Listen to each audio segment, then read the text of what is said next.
दोस्तों आज हम चर्चा करने वाले हैं एल्विस यादव के बारे में जिन्होंने बिग बॉस ओटीटी का सीज़न जीता था।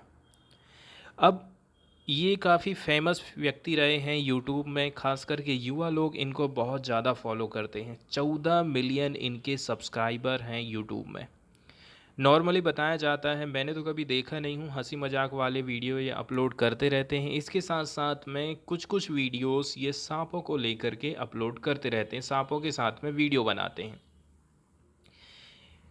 अब इनके ऊपर ये आरोप लगाया जा रहा है कि ये अवैध तरीके से सांपों को रखे हुए हैं। इसके अलावा उन सांपों का जहर ये नशे के लिए करते हैं, ठीक है, नशे को बढ़ाने के लिए करते हैं और पार्टी में फिर लोग एंजॉय करते हैं और उसके लिए सांपों का नशा ही इस्तेमाल किया जाता है और ये उस जहर को प्रोवाइड करने का काम करते हैं, ऐसा आरोप इनके ऊपर लगाया जा रहा है। क्या है इनका पूरा पूरा मामला, इसको हम यहाँ पर समझने की कोशिश करेंगे। लेकिन यहाँ पर ध्यान देने वाली बात यह है, आज के समय में देखा जाए गांव देहात में पहले सपेरे लोग, ठीक है, छोटे से बांस का एक टोकरी टाइप का रहता था, उसमें गांव गांव में वो घूमते रहते थे, सांप दिखाते थे और उसके बदले में गांव के लोगों से घर घर जा कर के गेहूँ, आटा या फिर पैसा मांगते थे। आज के समय में वैसा बिल्कुल नहीं होता है। आज के समय में ये सारी चीज़ों को प्रतिबंधित कर दिया गया है, क्योंकि आज के समय में सांपों को भी हमने वाइल्ड लाइफ प्रोटेक्शन एक्ट के अंतर्गत उसके दायरे में ला दिए हैं। ठीक इसी प्रकार से हम देखते हैं गांव में पहले हाथी हाथी आया करते थे। पहले लोग नंदी लेकर के आते थे और गांव गांव में घर घर जा कर के मंगाते खाते रहते थे। आज के समय में ना तो हमें हाथी देखने को मिलते हैं, ना तो बंदर देखने को मिलते हैं और ना ही नंदी को गांव गांव घुमाया जाता है और कमाई करी जाती है।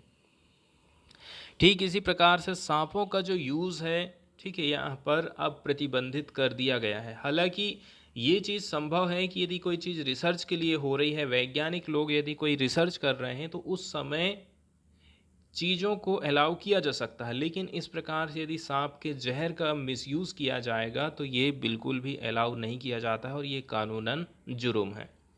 यहाँ पर हम जो है एल्विस यादव वाले केस को देखने वाले हैं। इसके साथ साथ में वाइल्ड लाइफ प्रोटेक्शन एक्ट के बारे में भी थोड़ी सी बेसिक जानकारी हम देखने वाले हैं।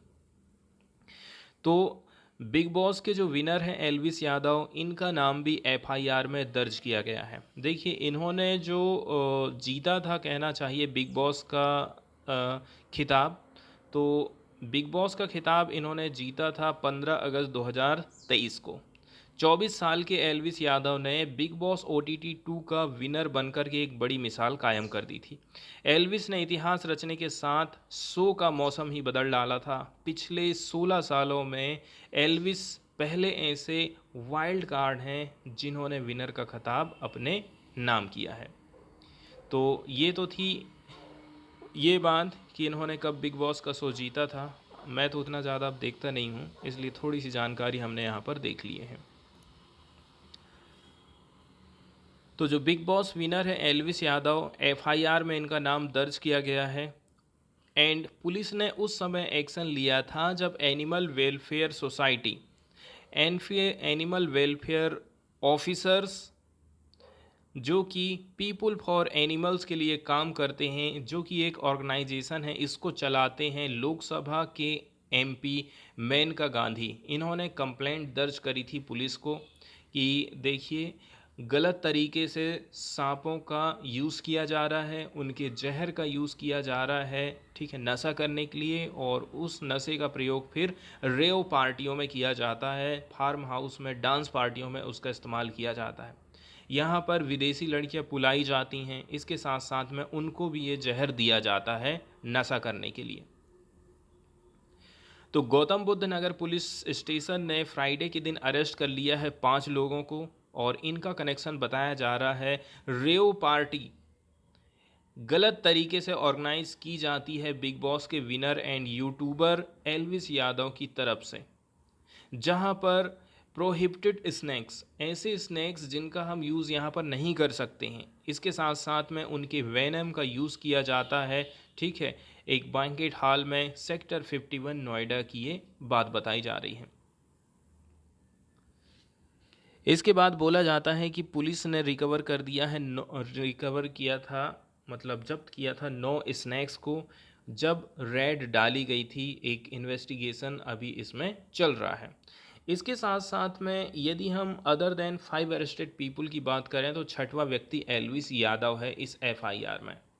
पीएफए की हम बात करते हैं तो पुलिस ने भी अपने मन से कोई कार्यवाही नहीं करी है। ये कार्यवाही की गई है एनिमल वेलफेयर ऑफिसर की तरफ से, एक कंप्लेंट दायर करी गई थी। और ये ऑफिसर हैं कहाँ के? पीपुल फॉर एनिमल्स, पीएफए एक ऑर्गेनाइजेशन है, एनजीओ है, जिसको लोकसभा एमपी मेनका गांधी चलाती हैं।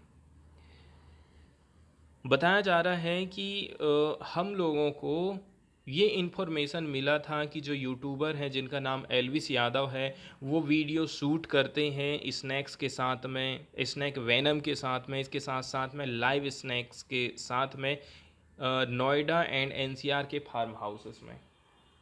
इसके अलावा यहाँ पर जो है उनके जो गैंग मेंबर्स हैं, यूट्यूबर्स हैं, वो लोग रेव पार्टीज़ का आयोजन करते हैं इलीगल तरीके से। इस प्रकार के ओकेज़न में फॉरेन गर्ल्स भी रेगुलर तरीके से बुलाई जाती हैं and snake venom and antioxidant are consumed, और इसी समय में वेनम दिया जाता है नशा करने के लिए सांपों का। कैसे करके इन्होंने पकड़ा था? तो सबसे पहले इन्होंने क्या काम किया, एल्विस यादव को फ़ोन लगाया। उन्होंने बोला था कि हमें जो है एक रेव पार्टी का आयोजन करना है, इसके लिए हमें स्नैक्स चाहिए और वेनम चाहिए।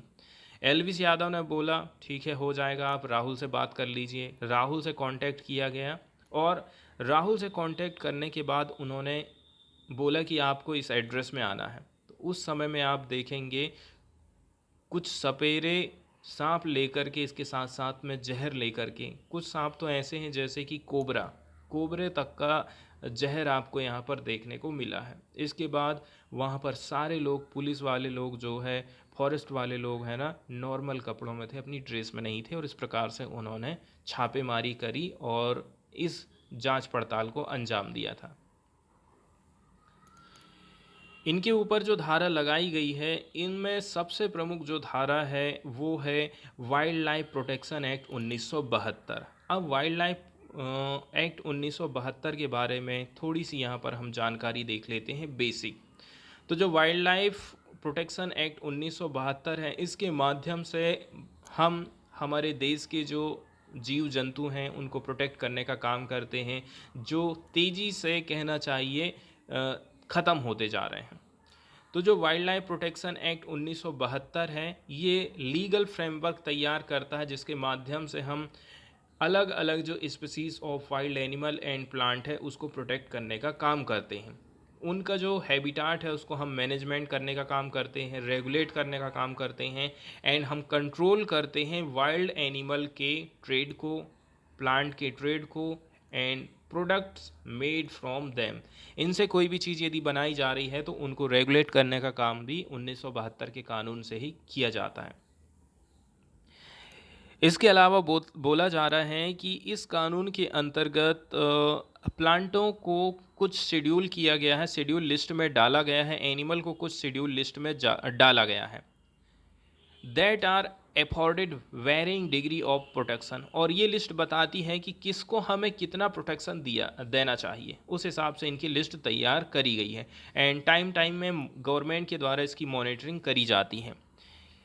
इंडिया की एंट्री यदि हम बात करें कि हम जो है सिटीज़ में शामिल हुए, सिटीज़ किसको बोल रहे हैं? Convention on international trade in endangered species of wild life fauna and flora was made easier by wild life act. कुल मिलाकर के इंडिया ने इसमें एंट्री किया है तो ये काम हमारे लिए आसान हो गया है क्योंकि हम ऑलरेडी से वाइल्ड लाइफ एक्ट बना चुके हैं हमारे देश में। शुरू में क्या हुआ था, जम्मू एंड कश्मीर वाले एरिया में वाइल्ड लाइफ प्रोटेक्शन एक्ट काम नहीं करता था। आज के समय में जम्मू एंड कश्मीर वाले एरिया में भी यहाँ पर यह काम करता है। कॉन्स्टिट्यूशनल प्रोविज़न की यदि हम बात करें तो 42वें नंबर का अमेंडमेंट एक्ट लाया गया था 1976 में, forest and protection of wild life animal and birds, इसको ट्रांसफ़र किया गया था from state to concurrent list. पहले क्या होता था, ये स्टेट लिस्ट में आता था, बाद में केंद्र सरकार ने बोला कि इसको कंकरेंट लिस्ट में डालेंगे हम। केंद्र सरकार भी कानून बना सकती है, राज्य सरकार भी कानून बना सकती है।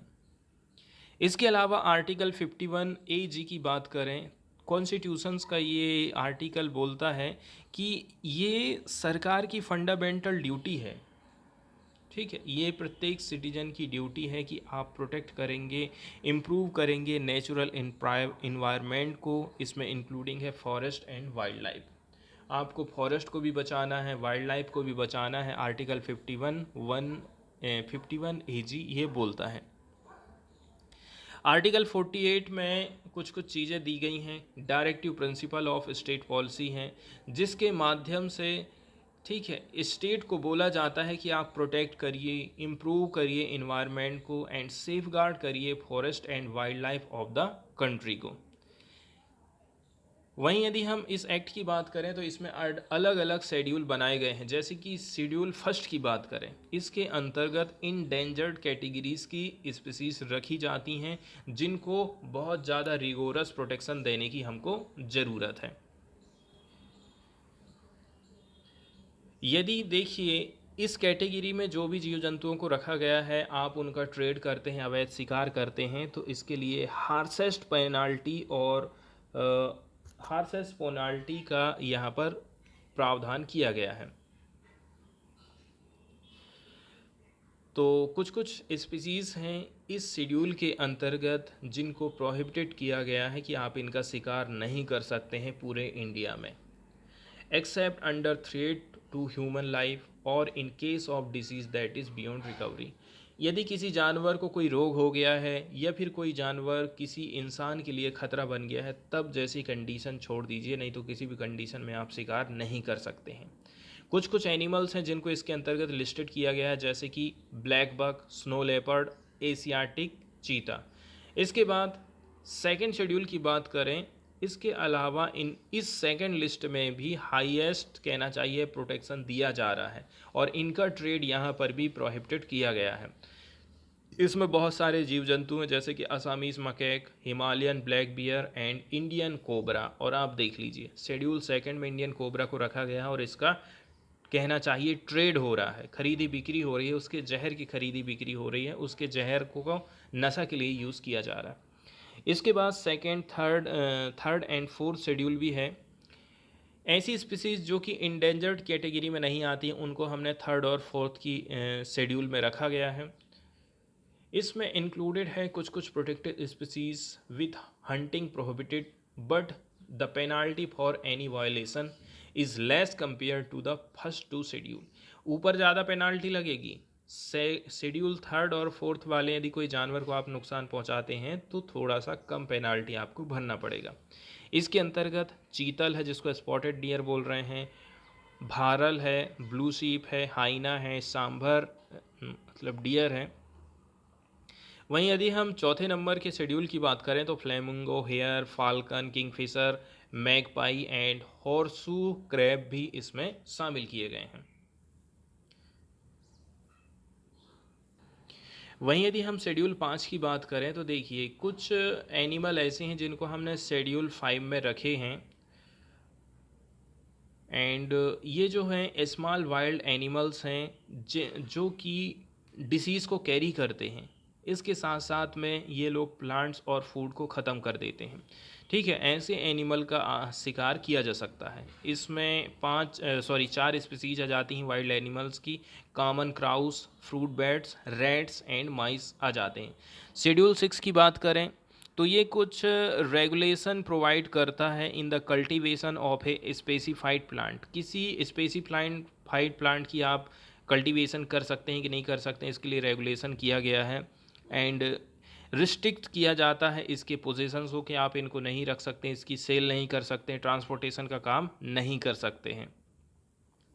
ये यदि आपको करना है तो सबसे पहले आपको परमिशन लेना पड़ेगा। इसके अंतर्गत बहुत सारे आपको प्लांट देखने को मिल जाएंगे, बेडडोम्स, साइकड, ठीक है, ये नेटिव टू इंडिया है, ब्लू वेंडा है, रेड वेंडा, कूथ,